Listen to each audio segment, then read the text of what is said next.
Hello दोस्तों, कैसे हैं आप लोग। आज हम शुरू करने जा रहे हैं संस्कृत क्लास 10 पहला अध्याय डिसमिस। हेलो दोस्तों, कैसे हैं आप लोग। चलिए आज हम शुरू करने जा रहे हैं संस्कृत का पहला अध्याय। ठीक है, तो किताब का नाम क्या है? प्यूसम। किताब का नाम क्या है जी? प्यूसम। और प्यूसम का मतलब क्या होता है जी? अमृत, सुधा। क्या होता है? अमृत, सुधा। ठीक है, प्यूसम का मतलब अमृत और सुधा। ठीक है, तो पहला पाठ है यानी कि प्रथम पाठ। पहला पाठ क्या है जी? मंगलम। क्या है जी? मंगलम, जिसका अर्थ होता है कल्याण। क्या होता है जी? कल्याण। अब इस मंगलम में देखिए लास्ट में आपका क्या है जी? मोहलंत है। अगर किसी शब्द में मोहलंत लग जाए तो वह शब्द अपने आप में नपुंसक कहलाता है। क्या कहलाता है जी? नपुंसक। तो ये शब्द अपने आप में क्या है जी? नपुंसक है। क्या है जी? नपुंसक है। तो अब हमें पहले यह बताइए कि प्रथमा और किसी शब्द में विसर्ग लग जाए तो वह शब्द कैसा होता है? स्त्रीलिंग होता है या पुल्लिंग होता है? तो वह शब्द पुल्लिंग होता है। अगर किसी शब्द में विसर्ग लग जाए तो वह शब्द आपका पुल्लिंग होता है। ठीक है, अब पाठ मतलब क्या होता है जी? अध्याय। पाठ मतलब अध्याय यानी कि पहला अध्याय। प्रथमा पाठ, पहला अध्याय। तो मंगलम पाठ में जो है आत्मा और परमात्मा के विषय में बताया गया है। आत्मा और परमात्मा के विषय में बताया गया है। ठीक है, तो मंगलम पाठ में 5 मंत्र हैं। कितने मंत्र हैं? 5 मंत्र है। और ये पांचों मंत्र उपनिषद से लिया गया है। किससे लिया गया है? उपनिषद से लिया गया है। ठीक है, तो पाठ में कौन सा प्रत्यय है बताइए। पाठ शब्द जो है वो कैसे बना है बताइए। तो पठ जोड़ घाय, पठ जोड़ घाय, इनमें कौन सा प्रत्यय है? तो घाय प्रत्यय है। कौन सा प्रत्यय है? घाय प्रत्यय है। तो पूछेंगे बताओ पाठ शब्द का प्रकृति प्रत्यय बताओ, तो क्या बताओगे? पठ जोड़ घाय, पठ जोड़ घाय। ठीक है, तो मंगलम पाठ में कितने मंत्र? 5 मंत्र। कितने मंत्र? 5 मंत्र। और ये पांचों मंत्र किससे लिया गया है? उपनिषद से लिया गया। किससे लिया गया है? उपनिषद से लिया गया है। ये आपका बोर्ड एग्जाम में पूछा जाता है कि मंगलम पाठ में जो 5 मंत्र है वह किससे लिया गया है? तो उपनिषद से। किससे लिया गया है? उपनिषद से। ठीक है, तो उपनिषद की संख्या कितनी है? 108। कितने?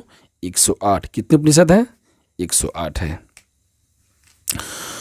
तो उप मतलब निकट, निह मतलब नियम पूर्वक, सद मतलब बैठना। कहने का मतलब क्या है? नियम पूर्वक निकट बैठना ही उपनिषद कहलाता है। और इस उपनिषद में आत्मा और परमात्मा के विषय में बताया गया है। इस पाठ में, मंगलम पाठ में आत्मा और परमात्मा के विषय में बताया गया है।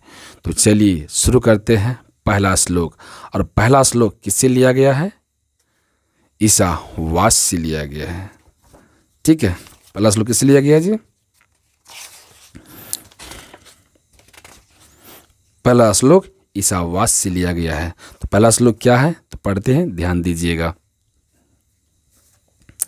हिरण्यमयेन पात्रेण सतस्य औपिहतं मुखम तत्वं पुष्ण पावरीनु सत्य धर्माय दृष्टये।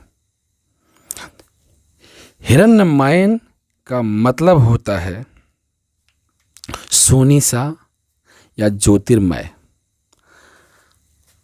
पात्र मतलब पात्र, सतस्य मतलब सत्य का, औपिहतम मतलब ढका हुआ, मुख मतलब मुख, मुखम मतलब मुख, यानी कहने का मतलब है सत्य का मुख ढका हुआ है। किससे जी? सोने के पात्र से। क्लियर? तत्वम पुष्ण पावरीनु सत्य धर्माय दृष्टये। तो पुष्ण जो है वह सूर्य देवता के नाम है। किसका नाम है? सूर्य देवता का। तो शुद्धतम क्या बोलते हैं? पूषण। क्या बोलते हैं? पूषण। पावरिनु मतलब जो है उस आवरण को हटा दीजिए। पावरिनु मतलब क्या जी? हटा दीजिए। सत्य धर्माय मतलब सत्य धर्म के दर्शन के लिए अब इस पात्र को क्या कीजिए? हटा दीजिए। क्या करने के लिए? देखने के लिए। दृष्टये मतलब देखने के लिए। तो इसका अर्थ क्या वर्णो? तो सोने के पात्र से सत्य का मुख ढका हुआ है। सोने के पात्र से सत्य का मुख ढका हुआ है। हे सूर्य, हे सूर्य, सत्य और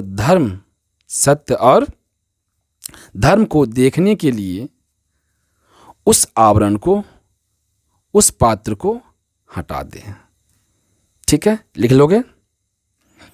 क्या बोलोगे? हे सोने के पात्र से सत्य का मुख ढका हुआ है। हे सूर्य, सत्य और धर्म को देखने के लिए उस पात्र को हटा दीजिए। ठीक, चलिए इसको आप लिखिए पहले।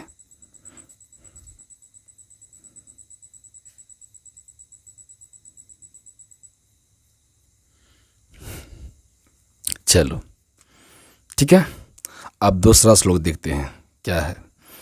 अनोर अनियान महतो महीयान आत्मस जंतुर्निहतो गुहायाम तम क्रतु पश्यति वित्तशोको धातु प्रसाद आदमिहीमान मात्मनः। कहने का मतलब है कि अनोर अनियान महतो महीयान मतलब छोटा से छोटा, बड़ा से बड़ा आत्मा, ठीक है, प्राणी के हृदय रूपी गुफा में क्या है? स्थित है।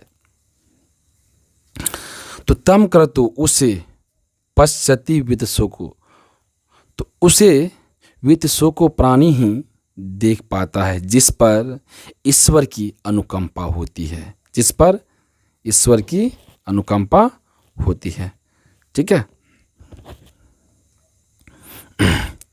तो अर्थ कैसे लिखिएगा आप? तो बोलिएगा छोटा से छोटा और बड़ा से बड़ा यह आत्मा प्राणी के हृदय रूपी गुफा में स्थित है। उस आत्मा को वित्तशोकी पुरुष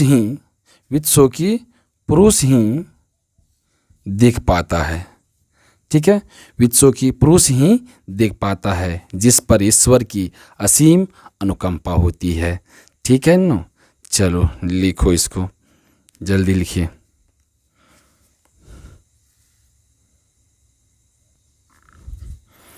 चलिए अब जो है श्लोक तीसरा शुरू करते हैं। सत्यमय जयते नानृतम सत्येन पंथा वित्तो देवयानः एना क्रम ऋषियो हाप्त कामा यत्र तत् सतस्य परम निधानम। कहने का मतलब क्या है? सत्य की जीत होती है, असत्य की नहीं, यानी कि झूठ की नहीं। सत्य से देव मार्ग विस्तार होता है, असत्य से नहीं होगा। ठीक है, सत्य से क्या होगा? देव मार्ग का विस्तार होगा, असत्य से होगा नहीं होगा। तुम बताओ हमें, असत्य से कोई चीज़ हम प्राप्त कर सकते हैं? नहीं कर सकते हैं। तो इसीलिए क्या बोला गया है? सत्य से आपका देव मार्ग का रास्ता खुलता है, असत्य से नहीं खुलता है। एना क्रम ऋषियो हाप्त कामा, जिस रास्ते पर बड़े बड़े ऋषि चल करके यत्र तत् सतस्य परम निधानम, चल करके, ध्यान सुनना, जिस रास्ते पर बड़े बड़े ऋषि चल करके परम धाम को प्राप्त कर लेते हैं। यानी कि सत्य के मार्ग पर चलोगे तब ना ही तुम कुछ पाओगे। अगर तुम झूठ के सहारा लिया तो तुम नहीं चल पाओगे। तो इसीलिए कहता है श्लोक में कि सत्यमय जयते नानृतम सत्येन पंथा वित्तो देवयानः एना क्रम ऋषियो हाप्त कामा यत्र तत् सतस्य परम निधानम। तो कहने का मतलब क्या है जी? सत्य की जीत होती है, असत्य की नहीं। सत्य से देव मार्ग का विस्तार होता है। जिस रास्ते पर बड़े बड़े ऋषि चल करके परम धाम को प्राप्त कर लेते हैं। ठीक है, तो यहाँ तक अब श्लोक, उसका अर्थ लिखिए। ठीक है, लिखिए।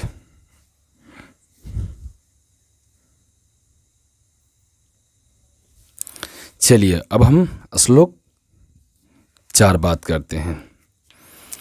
अस यथा नद्यः स्यन्दमानः समुद्रे अस्तं गच्छन्ति नाम रूपे विहाय तथा विद्यमान नाम रूपाद विमुक्तः प्रात परम पुरुष मुपैति दिव्यम। कहने का मतलब क्या है?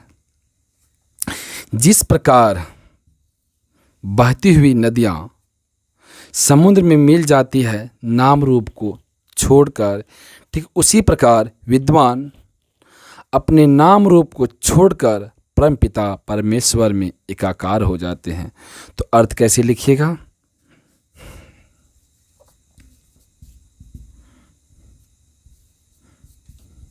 जिस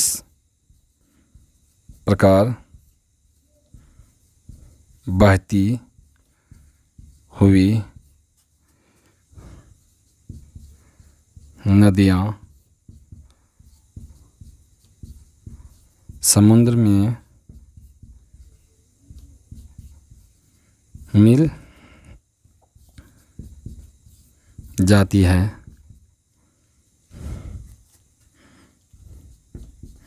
नाम रूप को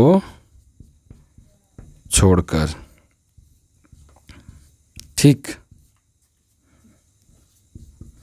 उसी प्रकार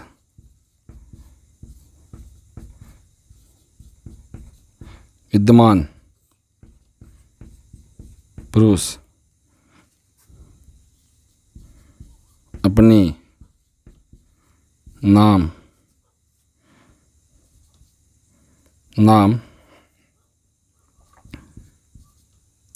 रूप को छोड़कर परम पिता परमेश्वर में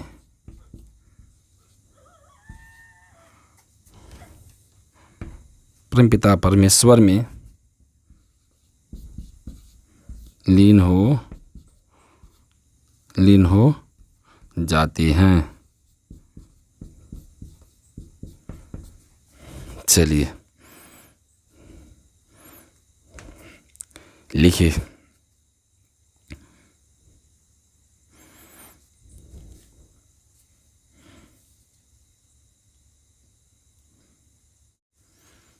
श्लोक नंबर 5। श्लोक नंबर 5 बात करेंगे, ठीक है। विदा में है तम पुरुषम महांतम आदित्य वर्णम तमस प्रस्तात् तमय विदित्वाति मृत्यु मैति नान्य पंथा विधय अन्यान्य।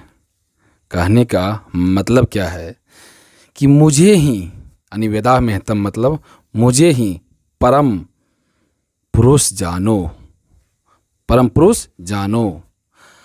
आदित्य वर्ण के रूप में, आदित्य वर्ण के रूप में, तमसा प्रस्तात् मतलब अंधकार, अंधकार के आगे प्रकाश के रूप में, इसे ही जानकर मृत्यु को भी पार कर जाता है और इससे अलग ब्रह्म को प्राप्त करने का कोई दूसरा मार्ग नहीं है।